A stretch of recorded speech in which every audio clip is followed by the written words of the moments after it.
Hello बच्चों, कैसे हो आप लोग। स्वागत है आप लोगों का हमारे यूट्यूब चैनल कॉन्सेप्ट सिग्मा में। और हम पढ़ रहे हैं 11th क्लास की अकाउंटेंसी। 11th क्लास की अकाउंटेंसी में जो चैप्टर पढ़ाया जा रहा है वो चैप्टर है आपके पास accounting procedure, rules of debit and credit. होता क्या है डेबिट एंड क्रेडिट? देखो, डेबिट एंड क्रेडिट का मीनिंग अलग अलग लोग अलग अलग तरीके से बताते हैं, पर डेबिट एंड क्रेडिट का जो रियल मीनिंग है, डेबिट एंड क्रेडिट कुछ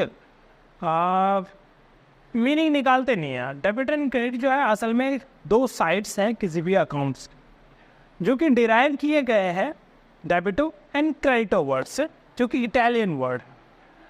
ये भी कह सकते हैं कि हम डेबिट एंड क्रेडिट वर्ड जो है ओरिजिनेट हुए हैं इटली से। इटली में सबसे पहले डेबिटो एंड क्रेडिटो वर्ड यूज किया गया था। उस वर्ड से ही debit and credit word use किया गया है। तो हमारे पास जो अकाउंट होता है, अकाउंट मतलब रिकॉर्ड्स किसी भी पर्टिकुलर आइटम के लिए जो भी हम रिकॉर्ड रखते हैं उसके दो साइड रिकॉर्ड रखते हैं डुअल एस्पेक्ट के हिसाब से। तो डुअल एस्पेक्ट के हिसाब से टू साइडेड रिकॉर्ड जो रखे जाते हैं उसमें से एक साइड डेबिट साइड होता है और दूसरा साइड क्रेडिट साइड होता है। अब सवाल ये उठता है कि कौन से ट्रांजैक्शन किस अकाउंट में डेबिट में लिखे जाएंगे और कौन से ट्रांजैक्शन किस अकाउंट में क्रेडिट में लिखे जाए। है ना थोड़ा सा कंफ्यूजन। इस कंफ्यूजन को दूर करने के लिए कुछ रूल्स बनाए गए हैं। उस रूल्स को हम कहते हैं rules of debit and credit. For rules of debit and credit का मतलब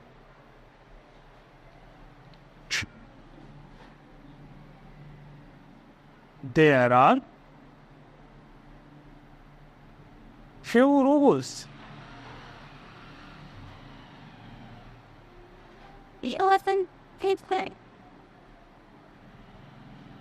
Prepared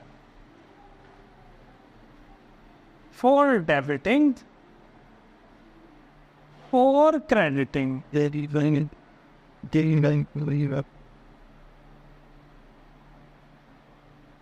any account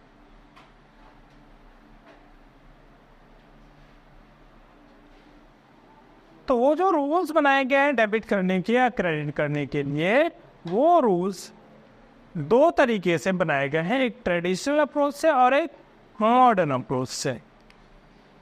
होता क्या है rules of debit and credit? देखिए भाई साहब, ये अकाउंट है, मान के चलो ये अकाउंट है फॉर एग्जाम्पल सैलरी अकाउंट।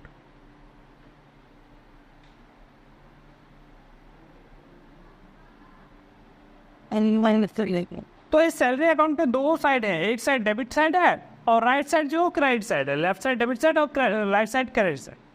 अब सवाल ये उठता है कि यदि हम सैलरी पे कर रहे हैं तो यहाँ डेबिट में लिखा जाए या सिर्फ क्रेडिट में लिखा जाए। तो ये आप डेबिट में लिखोगे या क्रेडिट में लिखोगे, बिना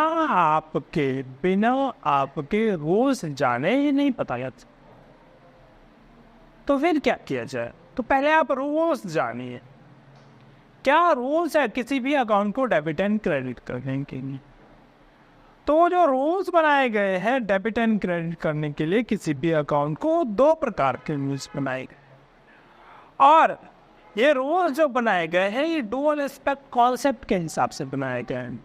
आपने जो कॉन्सेप्ट पढ़े थे उस कॉन्सेप्ट में मैंने आपको बताया था कि एक कॉन्सेप्ट होता है जिस कॉन्सेप्ट को कहते हैं हम dual aspect concept. Dual aspect concept के अनुसार ईच ट्रांजैक्शन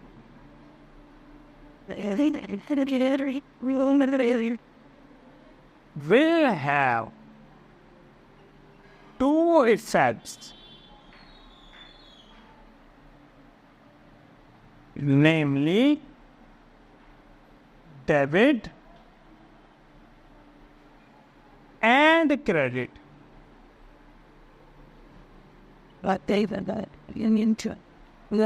तो डुअल एस्पेक्ट कॉन्सेप्ट के हिसाब से हर एक ट्रांजैक्शन के दो इफेक्ट बनते हैं, पहला डेबिट और दूसरा क्रेडिट। अब सवाल तो ये है ना कि डेबिट कब करें, क्रेडिट कब करें, यही तो नहीं समझ में आ रहा है। यदि आपको ये समझ में ही आ जाए कि डेबिट कब करें क्रेडिट कब करें, तो rules of debit and credit पढ़ने की जरूरत ही नहीं है। तो रूल्स ऑफ डेबिट क्रेडिट आपको यही बताता है कि डेबिट कब करना है और क्रेडिट कब करना है। तो रूल्स ऑफ डेबिट क्रेडिट दो अलग अलग तरीके से बनाए गए हैं, दो अलग अलग तरीके से बनाए गए हैं। कैसे? एक को कहते हैं हम ट्रेडिशनल अप्रोच,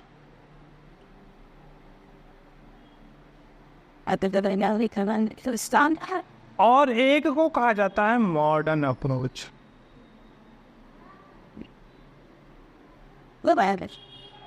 जो ट्रेडिशनल अप्रोच, ट्रेडिशनल मतलब क्या होता है? ट्रेडिशनल मतलब परंपरावादी, जो पहले से चलता चला आ रहा है, चलता चला आ रहा है। तो पुराना वाला कौन होगा? ट्रेडिशनल। और नया वाला क्या होगा? मॉडर्न।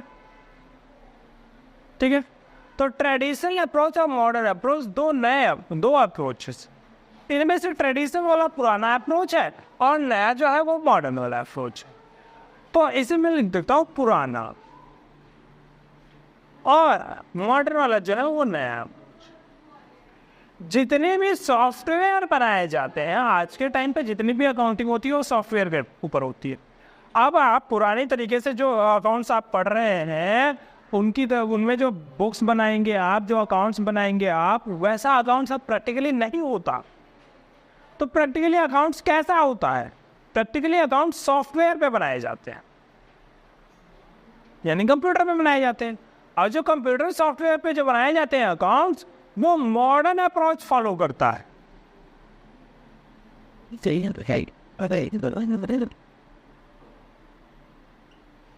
वो ट्रेडिशनल अप्रोच फॉलो नहीं। ट्रेडिशनल अप्रोच होता क्या है?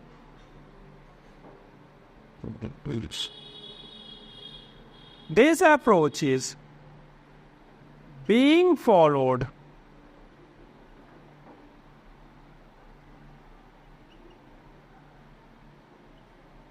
since a long time,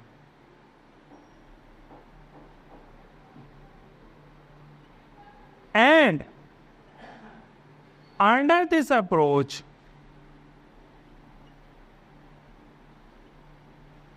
accounts are divided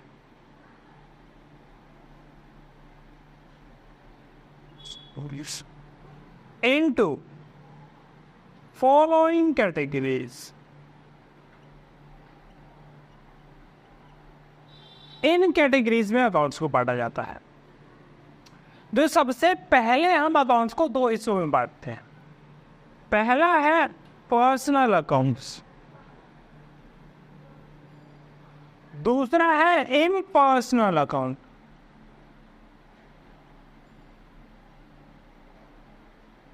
personal accounts, impersonal account, दो प्रकार के अकाउंट्स बनाए जाते हैं as per traditional approach.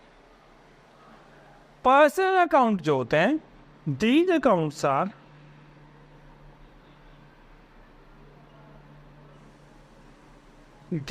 accounts related with any name or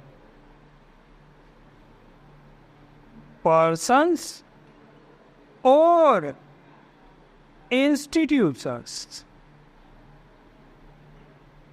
किसी इंस्टीट्यूशन से संबंधित हो, किसी पर्सन से संबंधित हो, या फिर किसी नाम से संबंधित हो, ऐसे अकाउंट को क्या कहेंगे हम? पर्सनल। ठीक है, जैसे for example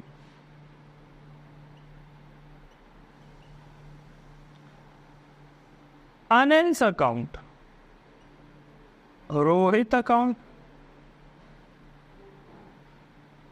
Reliance industries account, या फिर outstanding salary account. These accounts are related with a particular persons। किसी भी पर्टिकुलर पर्सन से संबंधित है ये अकाउंट। तो ऐसे अकाउंट को क्या कहेंगे हम? Person account. ठीक है, जो कहीं ना कहीं आदमी से रिलेटेड है, जो कहीं ना कहीं व्यक्ति से रिलेटेड है, जो कहीं ना कहीं किसी संस्था से रिलेटेड है। रिलायंस इंडस्ट्रीज हो गया, टाटा कंपनी हो गई, या कोई भी कंपनी, ठीक है, हाँ, नाम से सम। तो ऐसे अकाउंट को कहेंगे हम personal accounts. Those accounts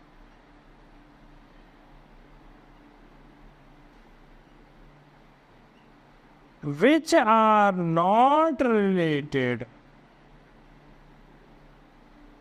with any person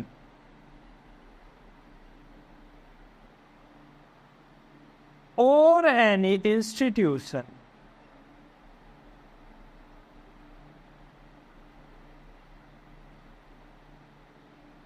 are called impersonal account. तो ऐसे अकाउंट जो किसी व्यक्ति से संबंधित नहीं है या किसी संस्था से संबंधित नहीं है, ऐसे अकाउंट को क्या कहा जाएगा? Impersonal account. इम्पर्सनल अकाउंट दो प्रकार से बांटे जाएंगे। पर्सनल अकाउंट और फर्दर डिवाइड नहीं। Personal account means personal account. Personal account को यदि हम और मतलब फर्दर डिवाइड नहीं होगा, बट इसके मतलब टाइप्स बताए जाते हैं कि इस 3 प्रकार के होते। कैसे 3 प्रकार के होते हैं ये? पहला प्रकार है इसका नेचुरल पर्सनल अकाउंट।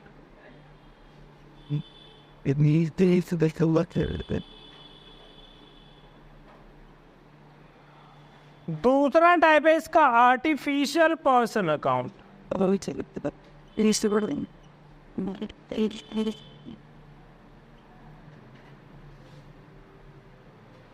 तीसरा टाइप है आपका representative personal account.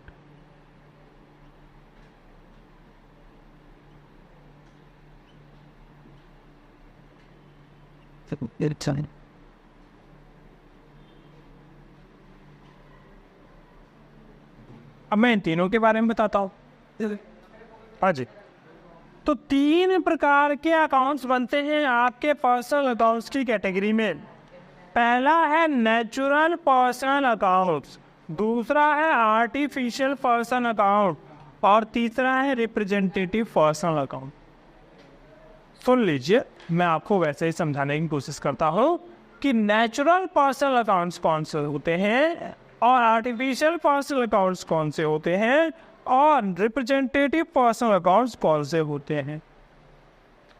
Natural personal accounts means ऐसे अकाउंट जो किसी ऐसे नाम से संबंधित है, ऐसे व्यक्ति से संबंधित है, ऐसी आइडेंटिटी से संबंधित है जो जिसने जन्म लिया है इस धरती पे, जो व्यक्ति है असल, जो पैदा हुआ है। राम्स अकाउंट, बिल्कुल राम जी ने जन्म लिया होगा इस धरती पे, ठीक है। सोहन अकाउंट, सोहन ने जन्म लिया होगा इस धरती पे। राहुल अकाउंट, राहुल ने जन्म लिया होगा इस धरती पे। तो ऐसे नाम से अकाउंट जो बनते हैं उनको कहते हैं हम नेचुरल पर्सनल अकाउंट, ठीक है। जिन ऐसे अकाउंट जिन लोगों के मतलब जिन्होंने धरती पे जन्म लिया है, जो क्रिएशन ऑफ गॉड है, जिनको बनाया नहीं गया, जिनको आदमी ने या इंसान ने क्रिएट नहीं किया, which are creation of God. तो ऐसे व्यक्ति, ऐसी चीजें जो क्रिएशन ऑफ गॉड है, इनके नाम से अकाउंट बनाया गया है, तो उनको कहा जाएगा नेचुरल पर्सन अकाउंट, क्योंकि ये नेचुरल है, इसे इंसान ने नहीं बनाया।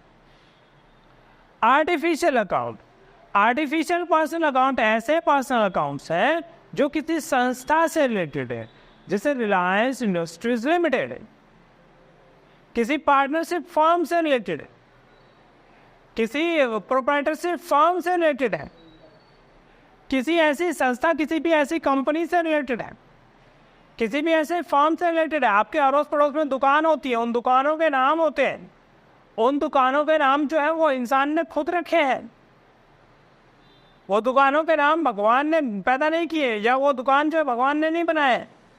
तो ऐसे को कहेंगे हम आर्टिफिशियल पर्सनल अकाउंट्स। उसके बाद तीसरा आता है representative personal account. Representative personal account असल में पर्सनल अकाउंट होता ही नहीं है। तो क्या होता है? ये होता है आउटस्टैंडिंग, प्रीपेड, एडवांस, अक्रूड।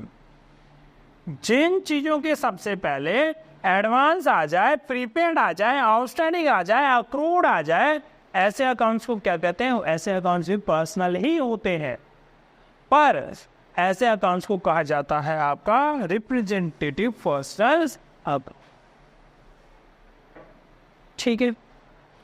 अब यदि बात हम इम्पर्सनल की तरफ बढ़ते हैं तो इम्पर्सनल दो प्रकार के होते हैं। डिटेल्स में लिखवा दूंगा, पहले मैं ऐसे ही लिखवाता हूं। इम्पर्सनल दो प्रकार के होते हैं, एक होता है रियल अकाउंट और एक होता है नॉमिनल अकाउंट। रियल अकाउंट्स ऐसे अकाउंट्स है जो किसी वस्तु से संबंधित है,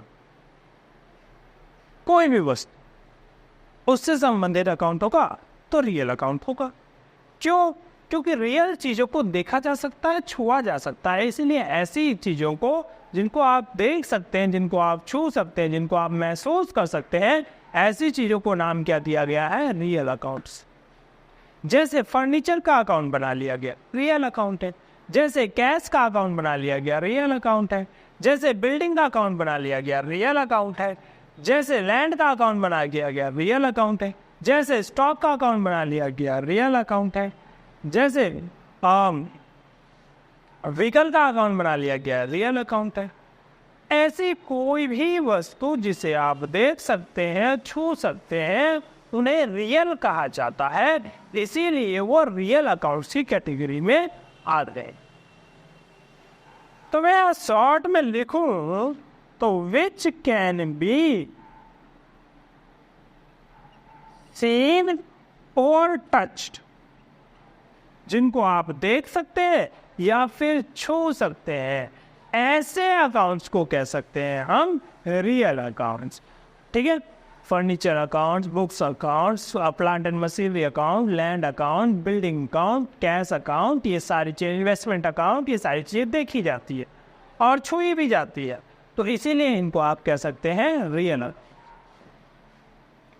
रियल अकाउंट्स के बाद आता है नॉमिनल अकाउंट्स। नॉमिनल अकाउंट असल में देखा नहीं जा सकता, जिनको छुआ नहीं जा सकता, जो असल में कोई अकाउंट्स होते ही नहीं है, जो सिर्फ नाम के लिए बनाए गए हैं, उनको किसी ने नहीं देखा आज तक। जैसे किसी भी एक्सपेंडिचर का अकाउंट, किसी भी लॉस का अकाउंट, किसी भी इनकम का अकाउंट, किसी भी रेवेन्यू का अकाउंट, किसी भी गेन का अकाउंट, ऐसे सभी अकाउंट जो होते हैं उनको ना तो हम देख सकते हैं ना छू सकते हैं, सिर्फ और सिर्फ ये मान लेते हैं कि ऐसा अकाउंट है, सिर्फ मानना है, ये अज्यूम्ड होते हैं, असल में इनकी कोई एग्जिस्टेंस नहीं होती।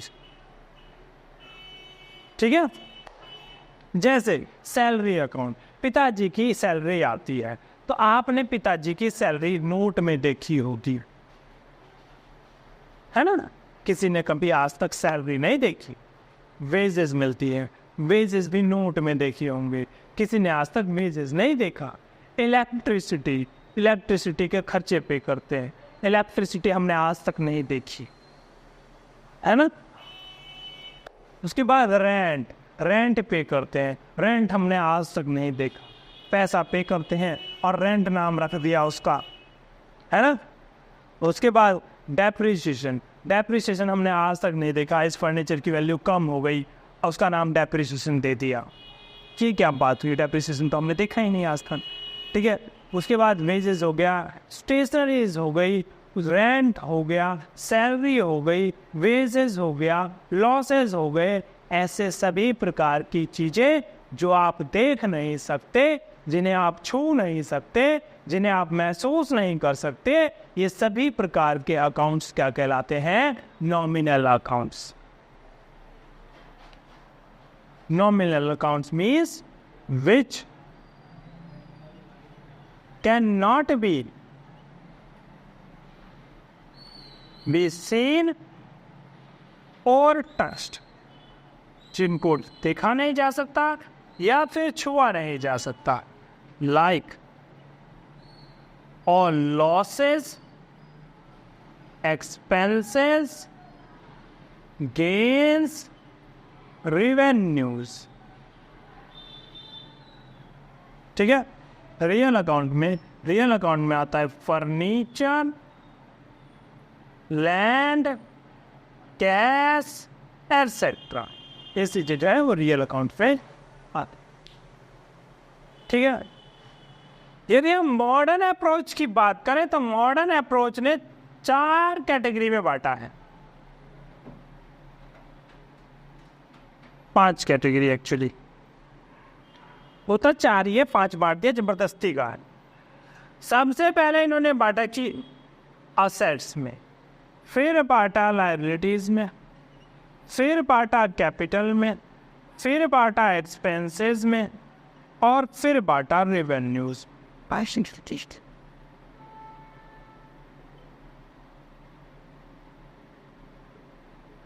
देखिए, असेट्स वो होते हैं जो किसी भी बिजनेस के प्रॉपर्टीज होते हैं या फिर राइट्स होते हैं, या तो उनकी संपत्ति है या फिर उनके अधिकार है। इन सभी को क्या कहते हैं? असेट्स।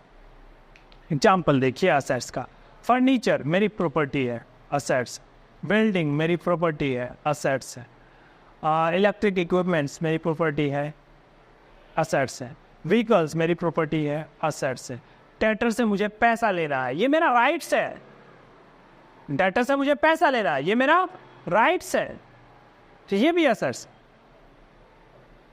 ठीक है,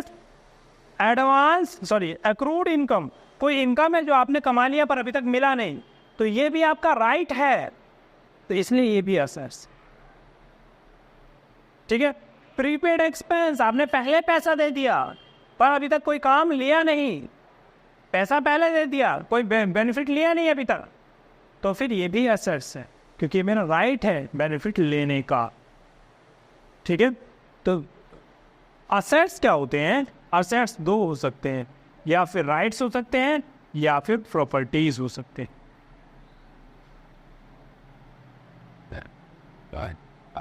लायबिलिटीज क्या होती है? लायबिलिटीज होती है ऑब्लिगेशंस, दायित्व देना है, उसको कहते हैं लायबिलिटी। कैपिटल, कैपिटल होता है internal obligation,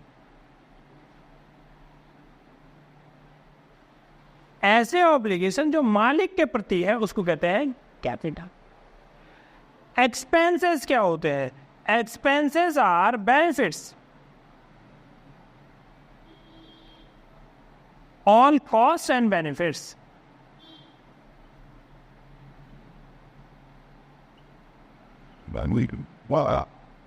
That business is consuming, वो सारे कॉस्ट और बेनिफिट जो बिजनेस कंज्यूम करता है उनको कहते हैं expense.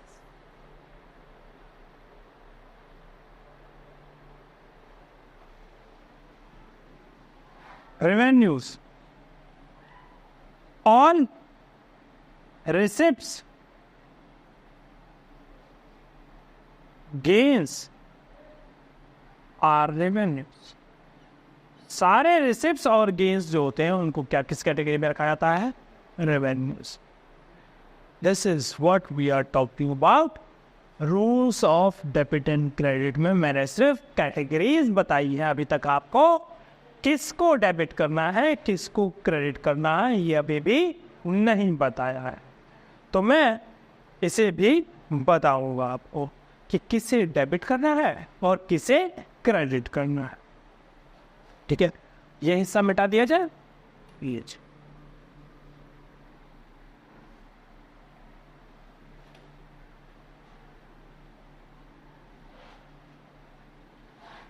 This is a theory.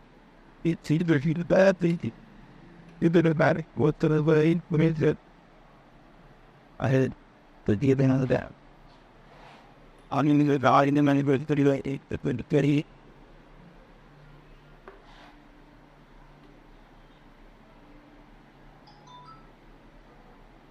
system there and shared the facility. लीजिए, इस साइड लिखेंगे हम मॉडर्न अप्रोच, वो ट्रेडिशनल अप्रोच है, इस साइड लिखेंगे modern approach. That and I think covered it with about the them on the traditional approach, is it entitled that for the content. Modern. Traditional approach के हमने 3 category बनाई है मुख्य रूप से.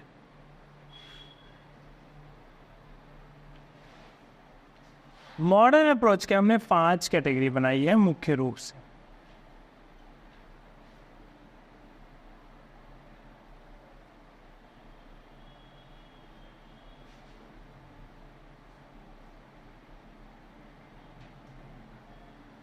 ट्रेडिशनल अप्रोच की जो 3 कैटेगरी बनाई है वो बनाई है हमने सबसे पहले पर्सनल अकाउंट.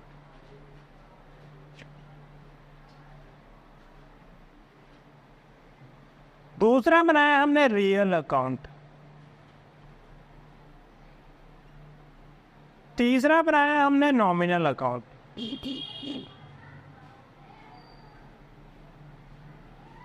ये जो नॉमिनल और रियल है ना, इन दोनों को हम कहते हैं impersonal.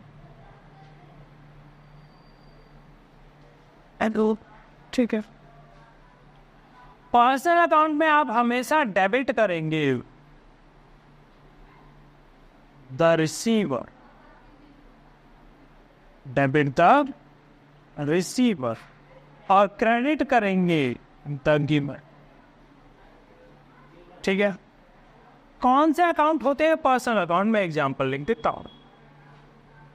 Reliance industries,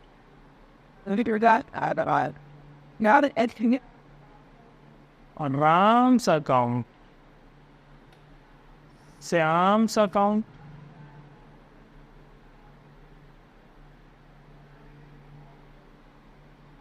outstanding expenses account, accrued income के अकाउंट, या फिर एडवांस इनकम के अकाउंट, या फिर प्रीपेड एक्सपेंसेस के अकाउंट.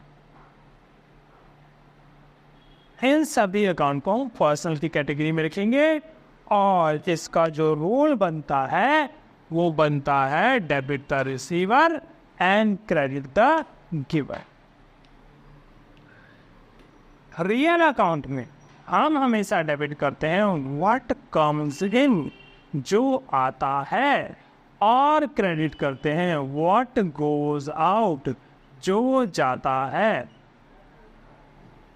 इसमें क्या आता है? इसमें तो सारी चीजें आती हैं भाई. कैश आ गया, फर्नीचर आ गया, बिल्डिंग आ गया, लैंड आ गया, इन्वेस्टमेंट आ गया. ठीक है. उसके बाद और भी बहुत सारी चीज़ें, स्टॉक आ गया, एसेट्रा, बहुत सारी. तो इन सारे अकाउंट्स पे जो रूल लागू होगा वो ये लागू होगा कि debit what comes in and credit what goes out. एक बात बताइए, डेटर क्रेडिटर क्या होते हैं? वो तो पर्सनल होते हैं बेटा. डेटर्स एंड क्रेडिटर्स ये नाम से संबंधित होते हैं ना, इसलिए ये पर्सनल होते हैं, किसी व्यक्ति से संबंधित है. नॉमिनल अकाउंट, नॉमिनल अकाउंट किसे कहते हैं? नॉमिनल अकाउंट मैंने आपको बताया, ऐसे अकाउंट जो कि किसी एक्सपेंसेस से, लॉस से, रेवेन्यू से, गेन से, इनसे संबंधित है. तो डेबिट कीजिए हमेशा ऑल लॉसेस एंड एक्सपेंसेस. जितने भी लॉसेस हैं और एक्सपेंसेस है उनको आप डेबिट करेंगे और क्रेडिट करेंगे all gains, profits and receipts. इनको क्या करेंगे हम? इनको क्रेडिट करेंगे. क्या चीज़ें होती हैं ये नॉमिनल अकाउंट? लीजिए, सैलरी होता है नॉमिनल अकाउंट, वेजेस होता है नॉमिनल अकाउंट, रेंट होता है नॉमिनल अकाउंट, स्टेशनरीज होती है नॉमिनल अकाउंट. ठीक है. फ्रैट होता है नॉमिनल अकाउंट, ठीक है। उसके बाद रेंट लिख दिया मैंने। कमीशन होता है नॉमिनल अकाउंट। ऐसे बहुत सारे अकाउंट जिनकी कोई फिजिकल एग्जिस्टेंस नहीं होती, सिर्फ नाम होता है इनका, उनको कहते हैं हम नॉमिनल अकाउंट। ठीक है। नॉमिनल अकाउंट्स में लॉसेज और एक्सपेंसेस होंगे तो वो डेबिट होगा, और गेन्स और प्रॉफिट्स या रिसिप्ट्स होंगे तो वो क्रेडिट होगा। मॉडर्न अप्रोच के हिसाब से बांटे तो 4 कैटेगरीज बताई गई हैं। एक असेट्स, दूसरा लायबिलिटीज, तीसरा कैपिटल, चौथा रेवेन्यू और एक्सपेंस। लीजिए, हमेशा जब आपका असेट्स इंक्रीज तो आप डेबिट कर देना, और असेट्स डिक्रीज हो तो आप क्रेडिट कर देना। ठीक है। लायबिलिटी के साथ उल्टा करना है, असेट्स के बिल्कुल उल्टा, इंक्रीज हो तो क्रेडिट कर देना और डिक्रीज हो तो डेबिट कर देना। कैपिटल बाय लायबिलिटी और कैपिटल एक ही चीज है, इंक्रीज हो तो क्रेडिट कर देना और डिक्रीज हो तो डेबिट कर देना। रेवेन्यू भाई साहब ये भी वैसा ही है, इंक्रीज हो तो क्रेडिट कर देना और डिक्रीज हो तो डेबिट कर देना। उसके बाद एक्सपेंसेस, एक्सपेंसेस असेट्स जैसा होता है, इंक्रीज हो तो डेबिट कर देना और डिक्रीज हो तो क्रेडिट कर देना।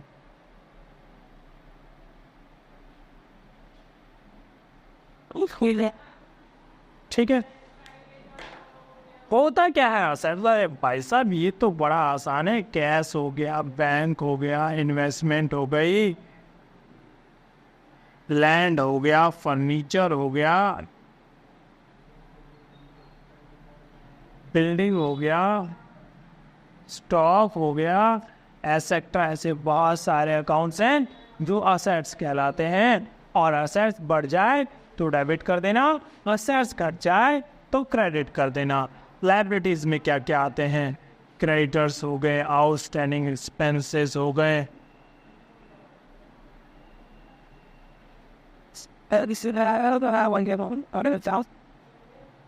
लोन्स हो गए, उसके बाद एडवांस इनकम हो गया, बहुत सारे ऐसी चीजें जिनको आप लिख सकते हो। कैपिटल, कैपिटल के अंदर 2 ही चीजें आती हैं, एक कैपिटल होता है, ठीक है, और ड्राइंग्स होते हैं, तो ड्राइंग्स भी कैपिटल का हिस्सा है, कोई जरूरत नहीं है उसको अलग से लिखने के लिए। रेवेन्यू के अंदर क्या आता है? रेवेन्यू के अंदर सेल्स आता है, कमीशन रिसीव्ड आता है, रिसीव, इंटरेस्ट रिसीव्ड आता है, रेंट रिसीव्ड आता है, यानी जो भी चीजें रिसीव्ड हो, डिस्काउंट रिसीव्ड आता है, ऐसे बहुत सारी चीजें रेवेन्यू के अंदर आती है। एक्सपेंसेस, एक्सपेंसेस तो आपको पता ही है, सैलरी हो गया, परचेज हो गया, वेजेस हो गई, डेप्रिसिएशन हो गया, कोई और लॉस हो गया, स्टेशनरी हो गई, रेंट पेड हो गया, ऐसे बहुत सारी चीजें आप एक्सपेंसेस की कैटेगरी में डाल सकते हैं। तो ये सारी चीजें आप एक्सपेंसेस की कैटेगरी में डालेंगे, और ये आपके rules of debit and credit.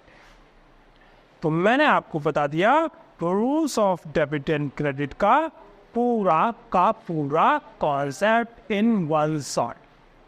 ठीक है, तो कहीं जाने की जरूरत नहीं है, इस वीडियो से आपको rules of debit and credit पूरा क्लियर होता है, कुछ देखने की जरूरत नहीं है। ये वीडियो देखिए और rules of debit and credit पूरा क्लियर कीजिए। धन्यवाद। और मुझे उम्मीद है कि वीडियो देख के आपको सारी चीज़ें समझ में आई होगी। तो वीडियो को देखिए, लाइक कीजिए, शेयर कीजिए, दूसरे लोगों को बताइए और चैनल को सब्सक्राइब कीजिए यदि अभी तक आपने सब्सक्राइब नहीं किया है तो। धन्यवाद।